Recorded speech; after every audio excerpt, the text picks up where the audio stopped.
be bound by a blood oath. With Sanctuary of Reality, my comic review series.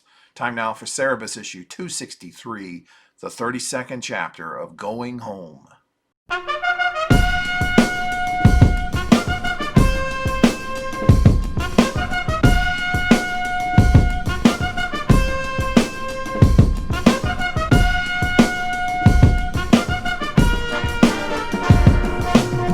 Cerebus wakes from his slumber to hear the sound of hoofbeats in the snow, realizing that the horse plow has finally passed by the lodge, clearing the road. Cerebus and Jaka quickly get dressed and head out, telling the Cyrenist head Gertrude that they're merely heading out to visit the District 21 milk cannery. She demands Cerebus remain there until a search party reaches their tent on the mountain, which will be within the next day, but they claim that they'll be back before then. Cerebus and Jaka escape, fleeing down the cleared roadway together. Later, Cerebus opens an underground passage in the woods, leading him and Jaka down into the ancient Black Tower catacombs. They're filled with hieroglyphics, which Jaka finds beautiful and wonders what they mean. Cerebus reveals the simplistic translations for them, but Jaka thinks he's dumbing it down too much.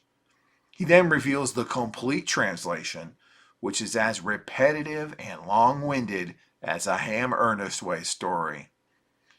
Jaka thinks he's wrong, and it must actually be antique poetry. He promises to later on get permission for her to return there and a book of symbols to translate it all for herself, but telling her that they're merely 2 miles from Sandhills Creek actually rattles her.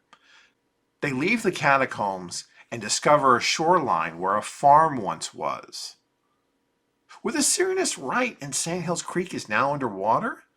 No, just the shortcut between there and Cerebus' hometown has experienced more rain than usual. They just have to go around, which pleases Jaka, since that extends the amount of time until she actually gets there. Finally that night, Cerebus and Jaka reach another Cyrenist hunting lodge.